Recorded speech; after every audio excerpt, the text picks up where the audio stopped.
Hi, everybody. Welcome to Queer Stories on the Swan, a podcast where two gay men chat and discuss all things queer in the Perth LGBTQIA+ community. I am shaking my head back and forth, making it very dancey.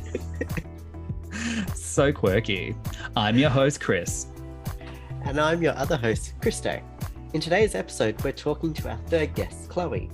Her story, coming out as trans, and advice for others going through the similar journey. So sit back and enjoy the show. You know, that stupid air horn thing. Oh, I hate that so much. I know. I mean, I hated it at first, and then I started to like it because there's a few other podcasts that use it, and I generally find them funny. But it's still incredibly obnoxious sound. But yeah. Yes. Christo, how are you? It's been a week since our last episode. Yes, yeah, good. Happy to be finally relaxing a bit more. I know you just finished doing your project, behind the scenes filming. Yeah, It's just recently finished up doing wardrobe for a lesbian web series. So Ooh, that almost sounds like a porn, but it's not. No. I'm sure it's not. I'm sure it's story. very, very sweet. Well, very keen to hear about it. And once it comes out, you must share it with the rest of us because I will. Great to watch. The shizzle out of it. Absolutely. Yeah, good. I'm back at studying now. I mean, I was last week, but now I'm getting back into the flow of it. Let's just say you'll be hearing me on air and not just podcast form soon. So that's pretty fun. Yes. More of Chris. Enjoy. Yeah. you can take that as you will. Get enough here. Keep going. Find the others. See, I'm glad you're here. You put in more positive light. I'm more get ready, people. There's more of me coming. Be very afraid. Be afraid. But yeah, if you want more of me, there's more on my channel, but still. Yeah. We want to say thank you to everyone who's joined us on our socials. I'm going to pull things up because I am not prepared because that makes me quirky, I guess. I don't know. That's my word for the day, quirky. Quirky. Do you ever go through like days where you just use a particular word or phrase over and over and you're just like, why do I do that?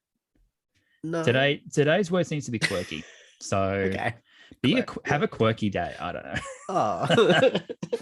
know. So thank you to the 94 people who are following us on Instagram. Yes, and growing and stuff. Of course, thank you to Kieran last week for your what have you done? I just hit my elbow on the table. It's okay. Why'd you do that for? You silly. Damn. I felt like it, okay.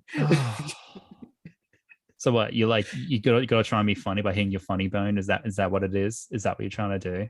Is that your is that your game today? Oh yeah. I'm sorry. I'm not functioning on a lot of sleep right now. Oh. My sleep schedule's been over the place because it's been so damn hot.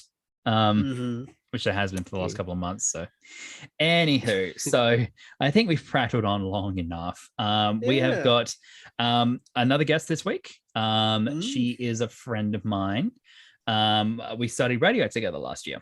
So it's my old co-host meeting my new co-host. Different formats, different forms. But what could happen? Possibly a great discussion and meeting new people in the community. Social activity. Oh my god. Anyway, I think we've talked long enough. Let's not keep her waiting. Let's bring on our guest. We are joined now by our third guest. Yeah. Jesus, Chris. Get it right. Get your stuff together.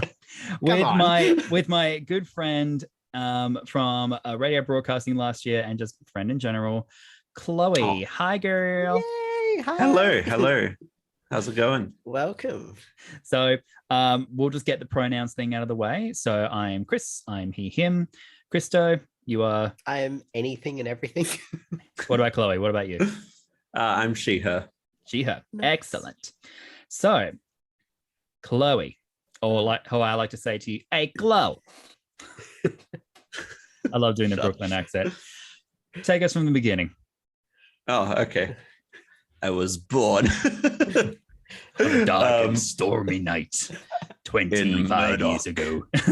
Wow, I'm not that old. I'm not as old as you, Chris. Shut up. Shh.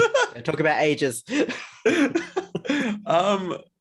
I guess it's hard. I feel like to get the ball rolling, feel free to like ask me any sort of question. Because I'm pretty bad at explaining things, so I need to, I guess, be prompted.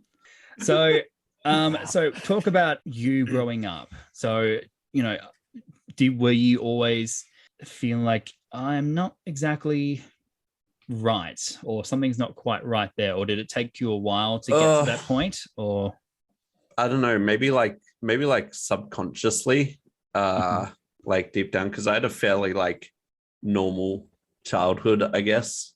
You know, family fairly upper middle class, so lived in a pretty decent suburb, decent school and all that. And then I think I probably started having more thoughts about these things once because, you know, in primary school, everyone's usually pretty much the same as you, I guess, growing up in and I suppose you're sort of like generation too, because basically the same generation. And then in high school, same generation, doll. What are you talking about? Boomer. And then I guess once high school hit and I started meeting like more people, I suppose that's when I started, I guess, questioning things at first. Do you mean like you met other queer people or just people in general? Not till I was about 15. Mm-hmm. But I like actually became friends with one. But I think I knew another trans person, or no, another gay person. Right. I didn't meet another trans person till I was at ice skating one time. Probably 2016. So probably 15, 16, 17, that sort of period. So fairly recently. Okay. Yeah. Then you realize that's like 7 years ago. Shush. Push.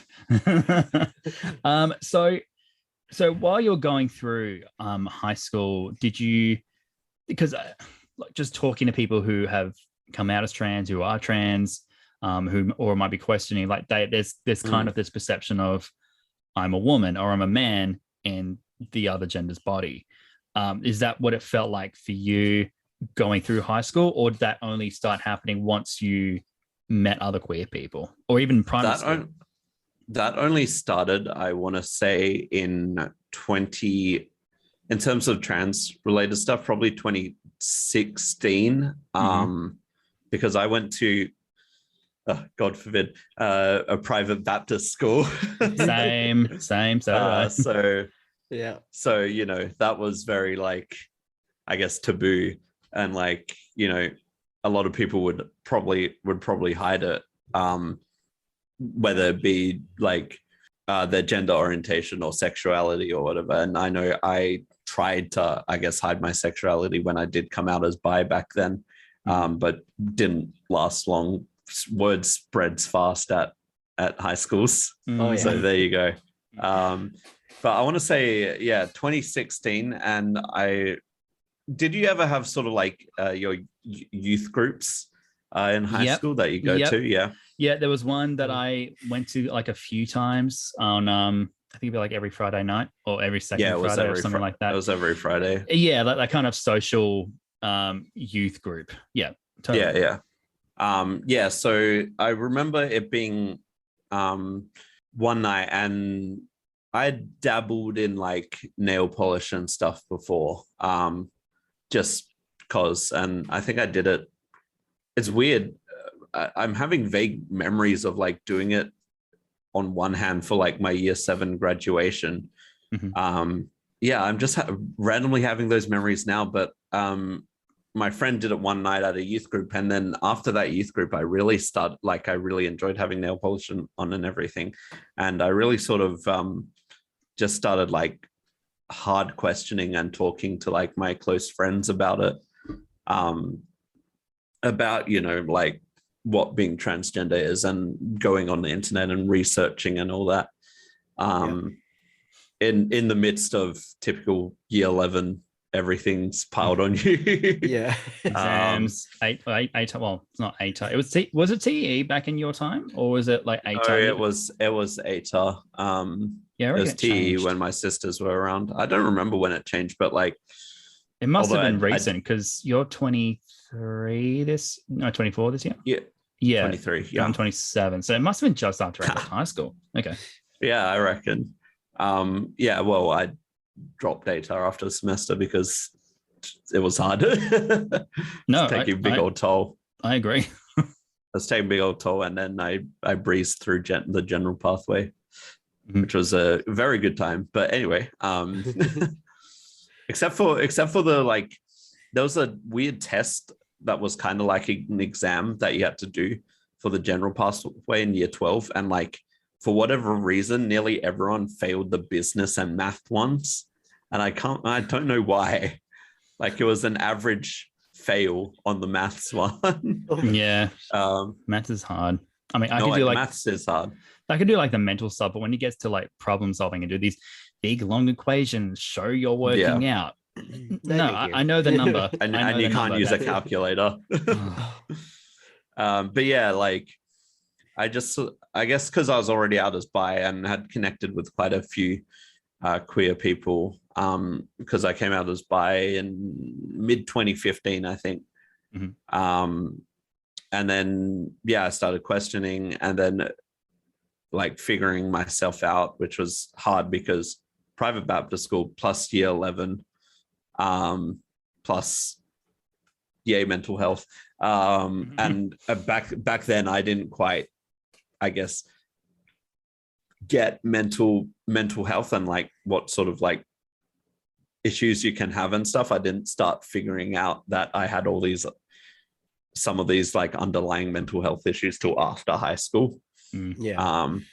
And like I suppose because private Baptist school, and like we had psychologists or psychiatrists, I think, but one of them was really like bad. Like they were the Christian like psychologist and stuff like that. Yeah. One of them was really lovely, but I'm to this day. The other one was really lovely, but to this day, I've been terrible at talking about my mental health issues, and still hard for me to talk to my parents about it. Oh, definitely. Like mental health is as it's becoming more aware, it's becoming easier, but it's still difficult in so many ways to talk about because it's still.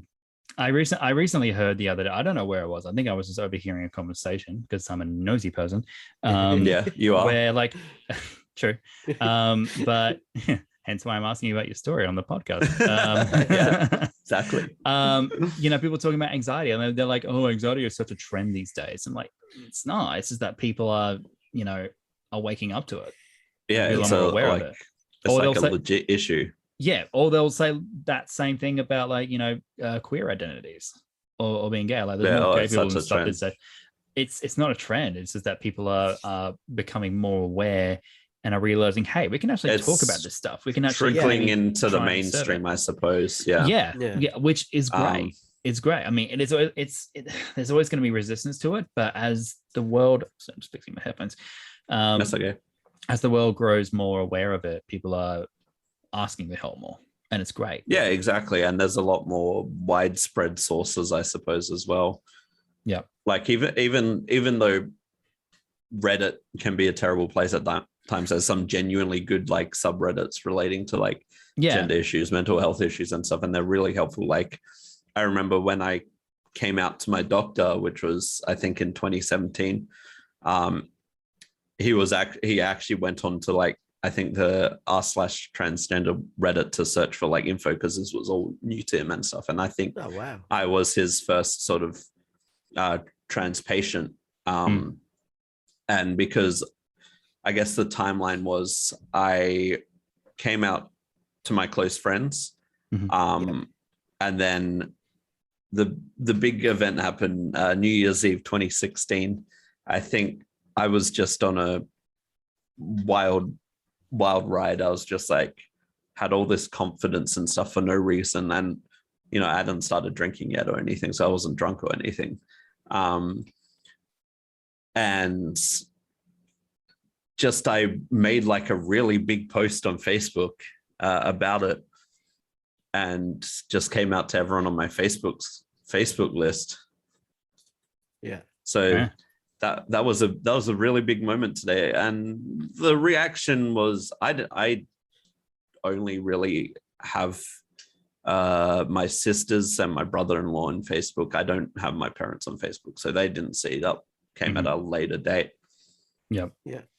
And the reaction from what I remember was fairly mixed. Like, I think a lot of people there was three groups, I think. People supporting me, people who didn't understand, which is fair because it was still become like not everyone would be exposed to that and stuff.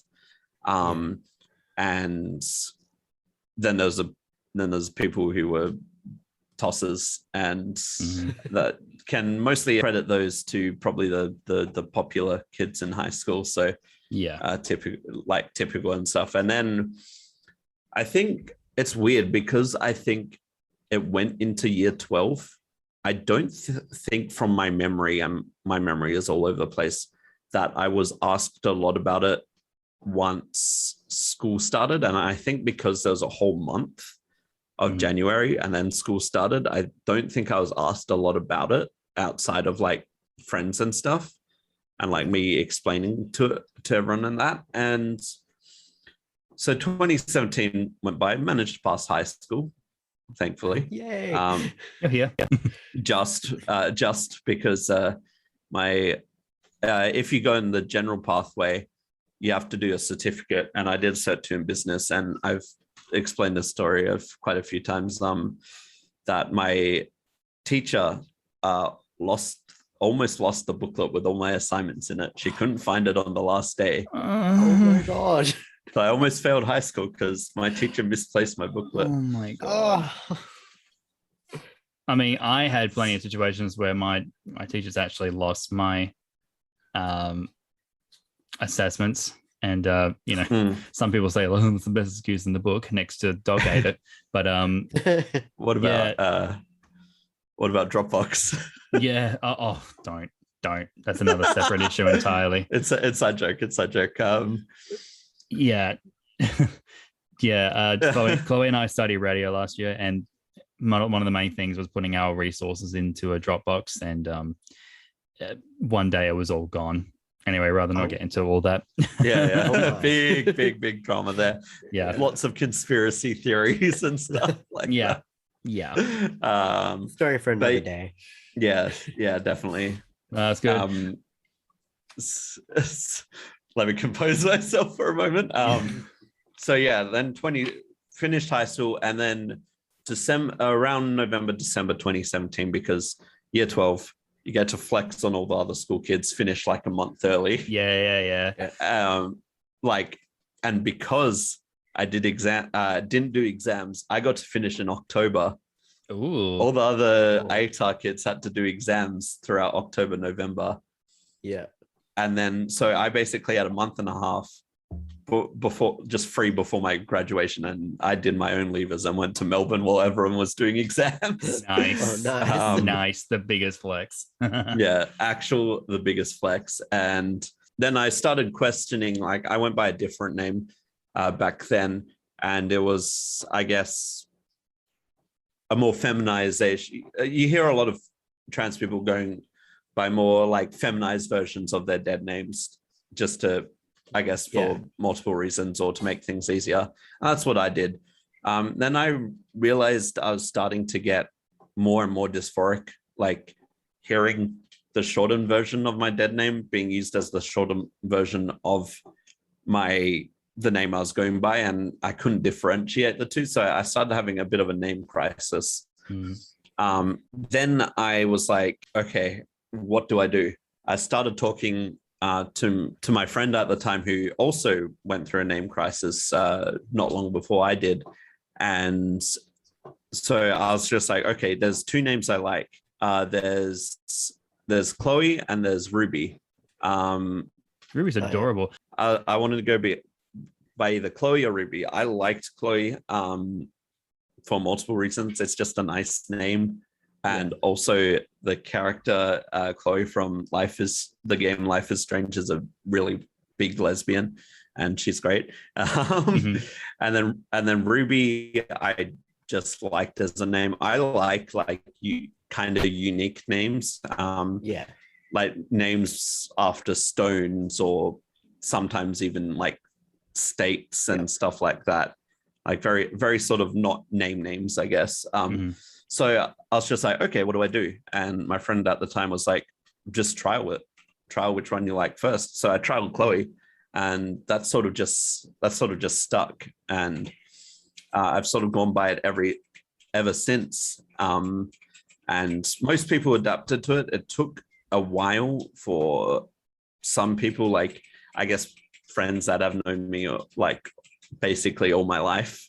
And actually, I might backtrack a bit. It's funny. The name I used to go by, I used to be called that as like a joke, like back when I was a lot younger. Well, so I guess no, the name I went by before that. Oh, right. Sorry. I got called that as a joke. And I remember in year 7 in primary school, we'd have these like, our sports classes would be called like middle or senior school sports. So all the classes would have sport at one time. And we would have like guest stars. We had like people from the Eagles and like the cricket teams and stuff. And I was sitting with my best friend, and he pointed at us to like get us to come up to the front, and he said, "You two girls over there." And I was just like looking back on it, underlying tones.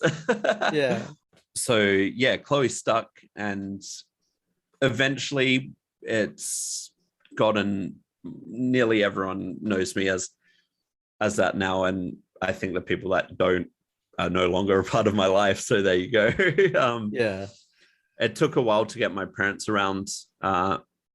Mum's great at it now. My birthday last year, we went out, fairly small birthday, like on the day birthday, because I had my party a couple of days before. And Jazz and I had a talk with my family that was there. And so Mum's been really great at using Chloe now. Dad's not the best at all. But I just have to tolerate it. Both Mum and Dad are like, not to use it as a meme, but they are genuinely a part of the boomer generation. So yeah, no, I hear that. Yeah, and my middle sister Amy is pretty good. She's good at it. And Rebecca and my brother-in-law don't usually directly refer to me like with my name, so I guess that's fine. Incidentally enough, Ruby, the other name I was going to try, was now my middle name. Oh, there you go. So I kind of came full circle there, and I actually started making a diary. I read through Jazz's, and I've sort of started making notes of like different goals and accomplishments. Yeah. So like 2017, 2018 is sort of when I started like, buying my first set of like feminine clothes and stuff. I remember going to Harbour Town, or Watertown as it's called now. I still call it Harbour Town. I still call it Harbour Town too. Drove past it the other day. I'm just like, this is still ridiculous. Like going to Cotton On there, stuff like that. And then I think I had like an initial gender appointment at the Perth Medical Centre. I didn't directly pursue that because it's just like, it was complex. It was complex really, because I heard of people going to this doctor before and like instantly getting on blockers / hormones.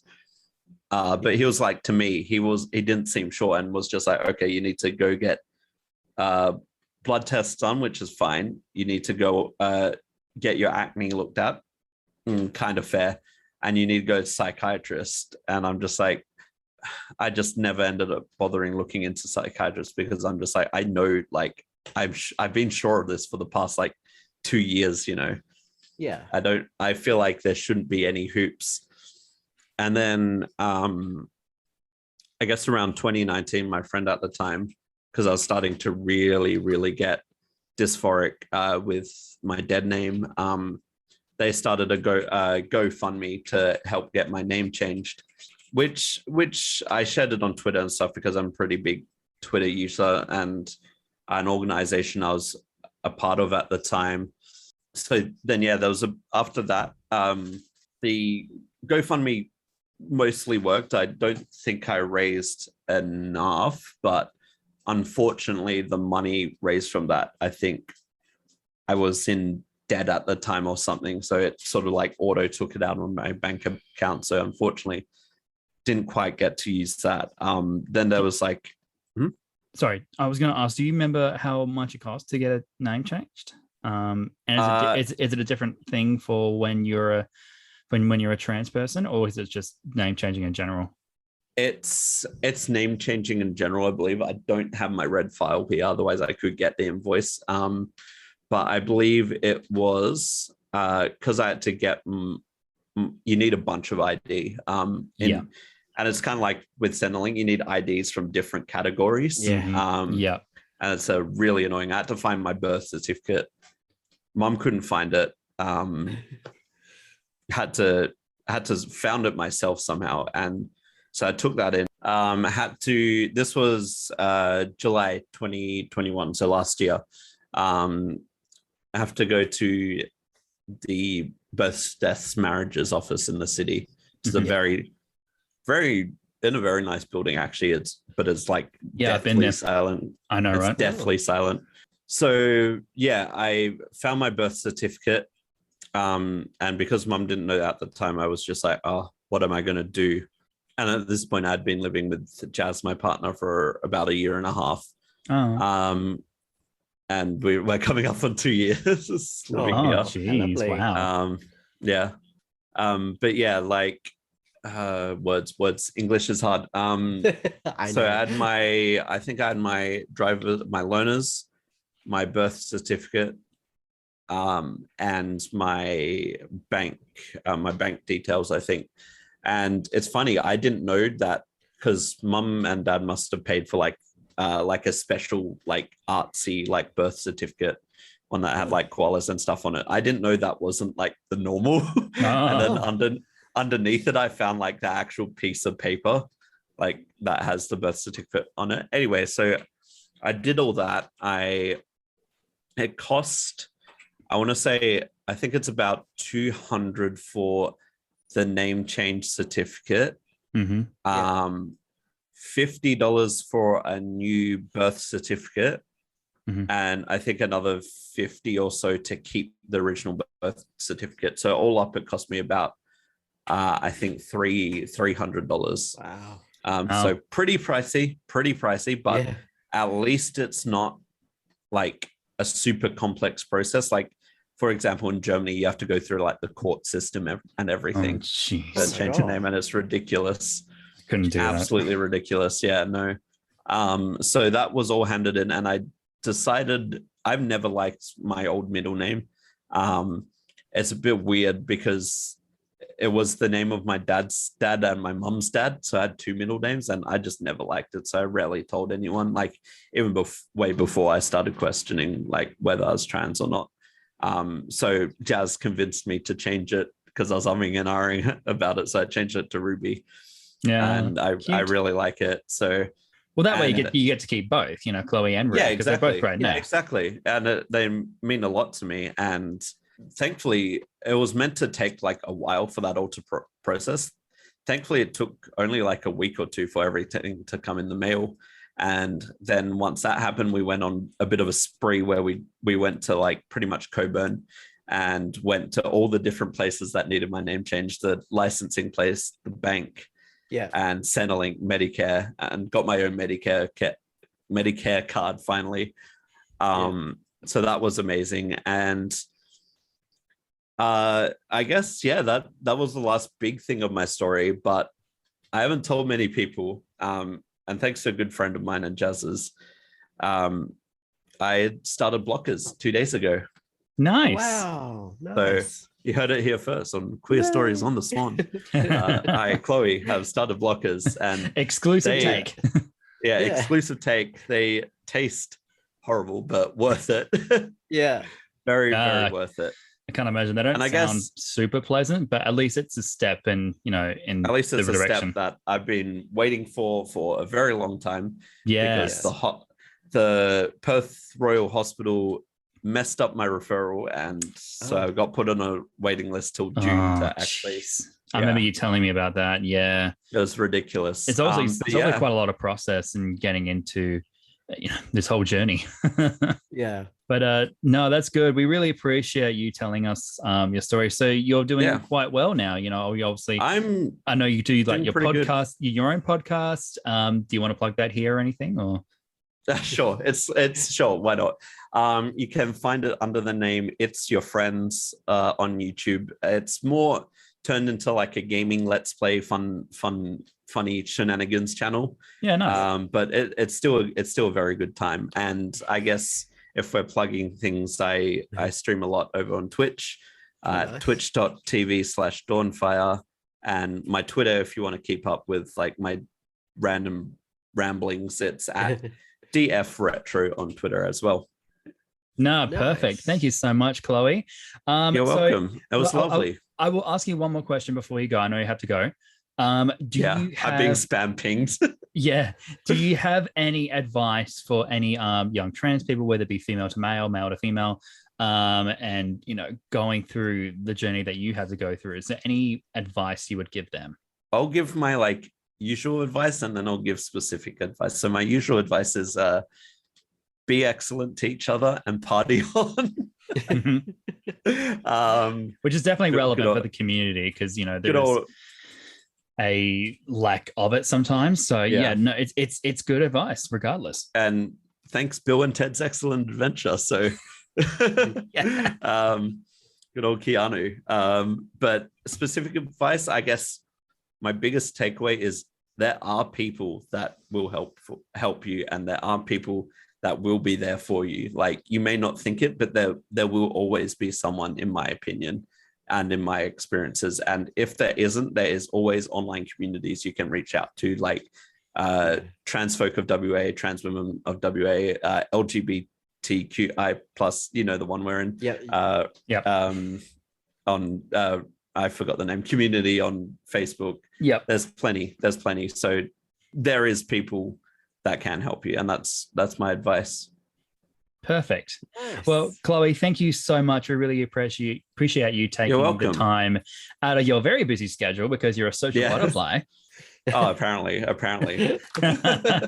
Wonderful. No, it was absolutely lovely. Thank you for being our guest number 3. Yeah. Thank you so much. And our first trans guest. So hey, yes. Well done. Plaque. We'll organize a plaque for you. But yeah, thank you so much awesome. for coming on. It was lovely. Show. It was absolutely lovely. Thank you so much. You're welcome. Our friends are threatening to unplug my PC. Okay.